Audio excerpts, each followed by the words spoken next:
오늘 주시는 말씀은 출애굽기 20장 12절로 17절까지 말씀입니다. 10계명 중에 이웃 앞에서, 사람 앞에서 살아가는 법을 가르쳐 주신 6가지 계명 함께 살펴보겠습니다. 20장 12절로 17절까지 말씀 제가 대표로 읽겠습니다. 12절 내 부모를 공경하라.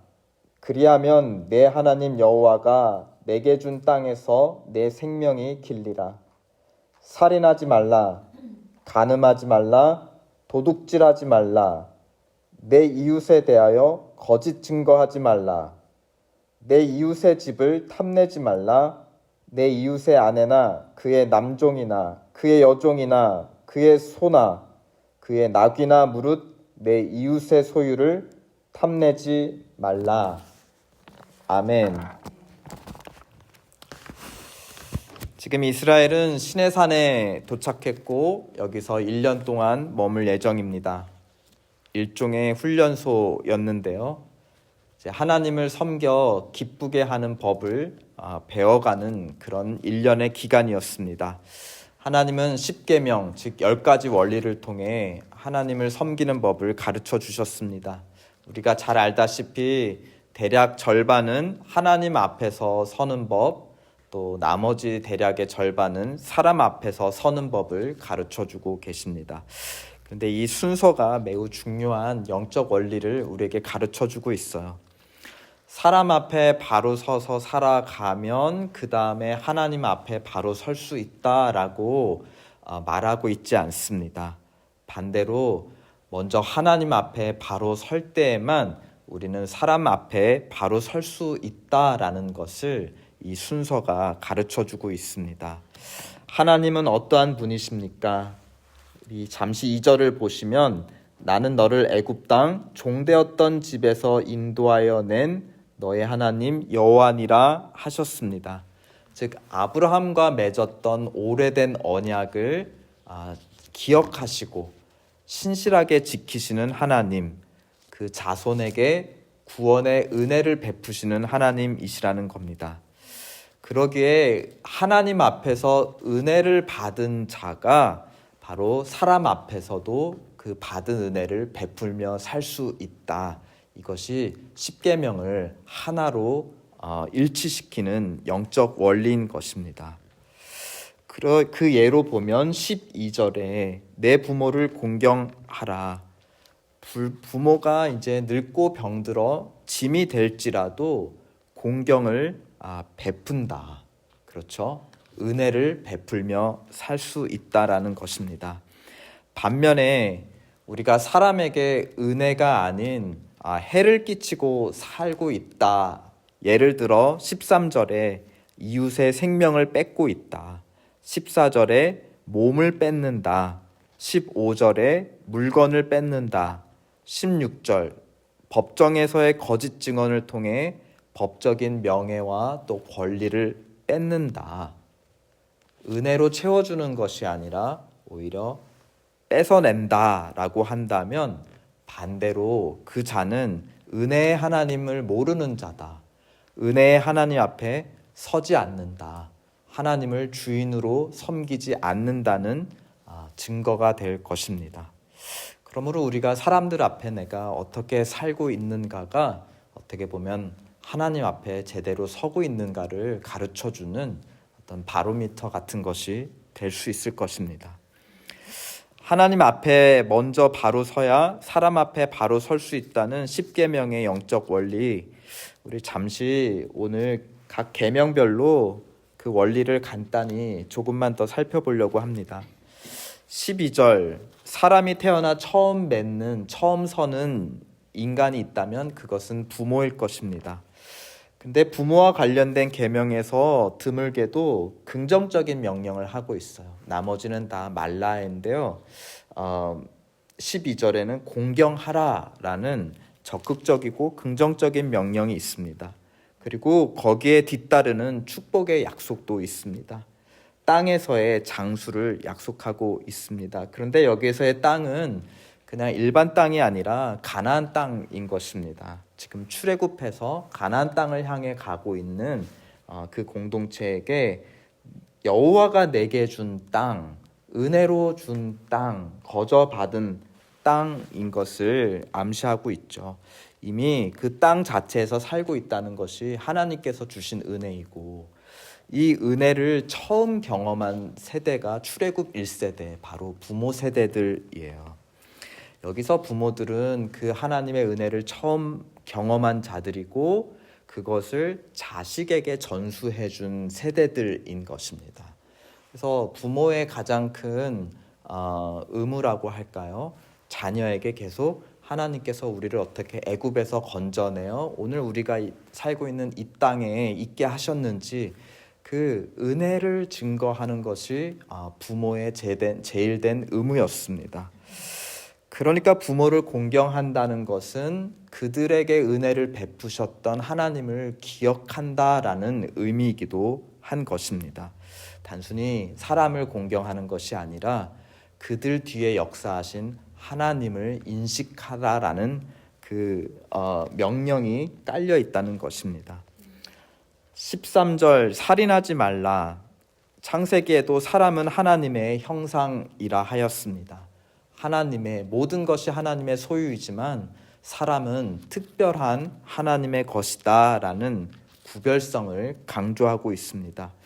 특히 여기에 십계명을 받는 이 사람들은 일반 사람이 아니라 많은 사람들 중에서도 구속받은 자들, 어린 양의 피로 출애굽한 구속된 자들, 더 특별히 하나님께 속한 자들입니다.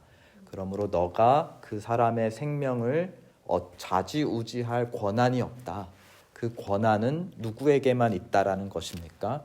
하나님에게만 있다. 그 하나님을 주인으로 인식한다면 너는 너의 이웃의 생명을 취해서는 안 될 것이다. 취할 수 없을 것이다. 이 계명 뒤에도 주인 되신 하나님이 서 계심을 가르쳐주고 있습니다. 14절 간음하지 말라. 하나님은 이스라엘과 자신의 관계를 부부관계로 많이 묘사하시고 은유하셨습니다. 그렇기에 우상 숭배를 가지고 하나님 외에 다른 신을 섬기는, 즉 일계명을 어기는 우상 숭배를 선지자들을 통해 무엇에 항상 비유하셨죠? 간음했다. 그러니까 맺어진 부부 사이를 넘어 간음한다라는 것은 단순히 사람 사이의 관계가 아니라 결국 하나님이 주신, 하나님과 이스라엘이 맺고 있는 영적 질서를 깨트렸다라는 더 큰 무거운 의미가 숨겨져 있습니다. 그런 점에서 오늘 본문의 4절 제2계명인 너를 위하여 새긴 우상을 만들지 말라라는 것은 어떻게 보면 영적으로 간음하지 말라라는 이 14절 간음하지 말라의 어떤 서로 하나님의 관계에 대해서 간음하지 말라, 또 서로에 대해서 간음하지 말라. 하나님을 섬기는 원리와 서로를 섬기는 원리가 하나인 것을 우리에게 가르쳐주고 있습니다. 15절에 도둑질하지 말라. 남의 물건, 재산을 뺏는 것인데요. 우리 12절에 보면 여호와가 내게 준 땅에서 내 생명이 길리라 하면서 땅과 생명을 거의 일치하고 있습니다. 하나님의 은혜로 받은 땅이고 거기에서 사는 생명도 하나님의 은혜이기 때문에 하나님께서 주신 모든 것 안에서 우리에게 주신 것이 바로 우리 자신인 거예요. 나의 나된 것은 하나님의 은혜이기 때문인 것이죠. 그렇기 때문에 하나님이 은혜로 그 사람에게 준 것을 내가 뺏었다라는 것은 다른 말로 하면 그 생명을 뺏었다. 또 하나님의 은혜와 주권을 내가 부정했다라는 의미이기도 한 것입니다. 바로 살인하지 말라라는 의미와도 같이 이해할 수 있는 것이죠. 또 16절 마지막에 이웃에 대하여 거짓 증거하지 말라. 여기서 거짓 증거는 법정에서의 증인을 법정에서 증인으로 서는 상황을 우리에게 말해줍니다. 단순히 1대1로 생명이나 재산이나 명예에 대해서 뺏고 범죄를 범하는 것이 아니라 법정에서 이것을 증언하고 공식화했다라는 것은 1대1 관계를 넘어서 이스라엘 사회 전체가 그것을 받아들인다는 거예요. 그런데 이것이 거짓이었어요. 이것이 범죄였어요. 그러면 하나님 앞에서 범죄함의 범위가 이제 어디까지 넘어가는 것입니까? 그 한 사람을 넘어 이스라엘 전체가 그 범죄를 함께 뒤집어 쓰는 것이에요. 이 십계명에는 한 사람을 위한 구속이 아니라 지금 너희라는 너에게 준 땅, 너의 생명일 때 여기서 너희는 이스라엘 공동체, 하나님의 출애굽 은혜를 경험한 그 공동체 전체입니다. 우리가 거짓 증거한다는 것은 나를 넘어서 공동체 전체가 하나님 앞에 범죄하도록 그 오물을 뒤집어 쓰는 것입니다.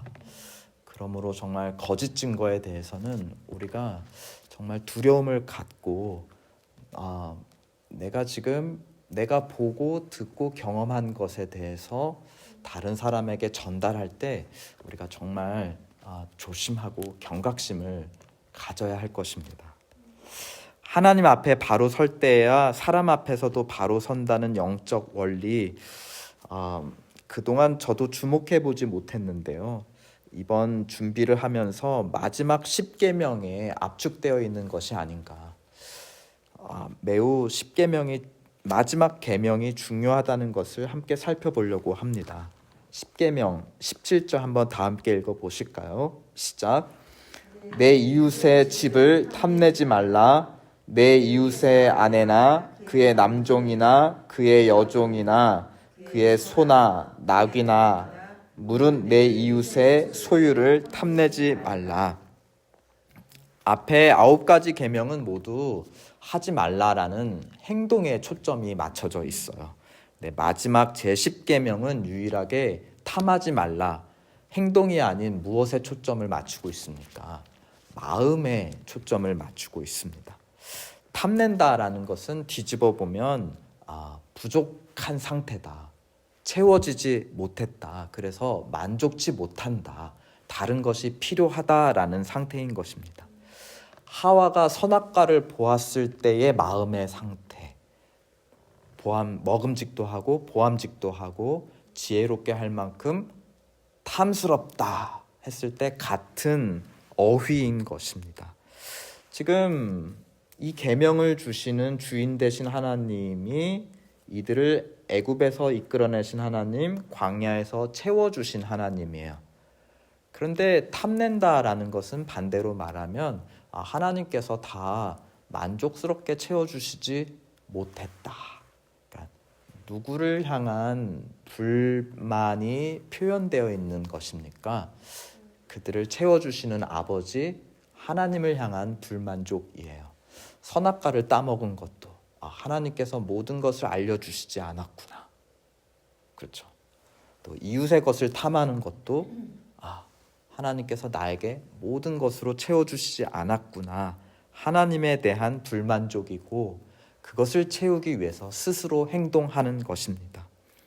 다른 사람의 것을 빼앗는 행동의 시작이 마음의 탐심 혹은 마음의 불만족, 하나님을 향한 불신이라는 것입니다. 사람의 것만 빼앗지 않아요. 하나님의 것도 빼앗습니다. 하나님이 만족스럽지 못하기 때문에 하나님의 자리에 다른 것을 채워 놓죠. 바로 1계명에서 3계명, 우상을 채워 넣는 것입니다. 결국은 모든 것이 마음에서부터 시작되고 그 마음은 하나님의 은혜가 족한 줄 인정하는 것, 하나님께서 신실하시다는 것을 믿는 믿음이야말로 이 10계명을 하나로 꿰는 영적 구슬을 꿰는 하나의 줄인 것입니다. 우리 잠언에도 무릇 지킬 만한 것보다 내 마음을 지키라, 생명의 근원이 이에서 난다 하였습니다. 마음을 지킨다, 하나님 앞에서 마음을 지킨다는 것은 믿음을 지킨다라고도 우리가 이해할 수 있을 것입니다.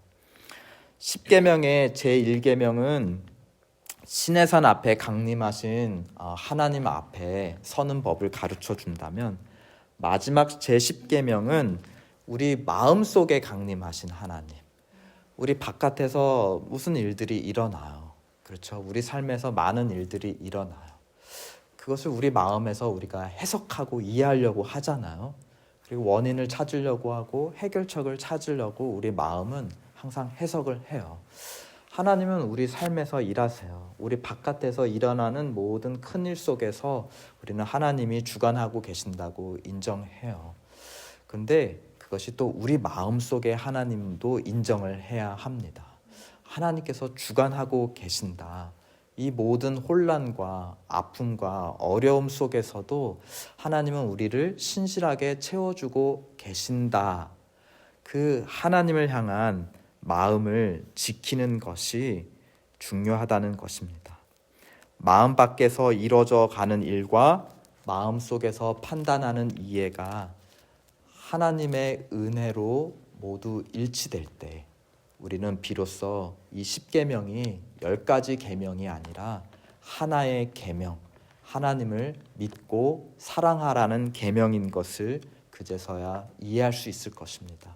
그리고 그 일치가 우리 삶의 몸으로 일치화될 때 우리는 정말 인생의 이 땅에서 정말 큰 부족함 없는 행복을 누릴 수 있을 것 같아요. 그럴 때 우리 입에서 다윗과 같은 노래가 나올 것 같습니다. 여호와는 나의 목자시니 내게 부족함이 없으리로다. 이 노래가 오늘 우리의 입에서도 하루의 끝에 나올 수 있기를 주 예수 그리스도의 이름으로 축원드립니다. 아멘. 그래, 함께 기도해요. 우리 삶에서 되어지는 일들을 볼 때에 우리 마음속에 임재하신 하나님, 우리를 죄와 사망에서 출애굽하신 그 하나님께서 모두 채워주신다. 부족함이 없다. 믿음으로 이 모든 일들을 해석하게 하여 주시고 그에 따라 행동하게 도와주시옵소서. 특별히 내일 공예배를 위해서 기도합시다. 우리 공동체 가운데 임재해 주셔서 은혜의 하나님을 참으로 경험하게 하여 주시고 그 은혜의 하나님 앞에 선자답게 남은 세상에서의 삶 동안 사람들 앞에서 은혜를 베풀며 살게 도와주시옵소서.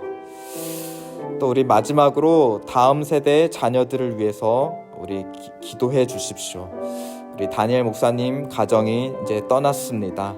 우리 남겨진 자녀들에게 또 말씀을 가르쳐 줄 수 있는 사역자 혹은 교사를 주님 보내주시옵소서. 이 시간 함께 기도하겠습니다.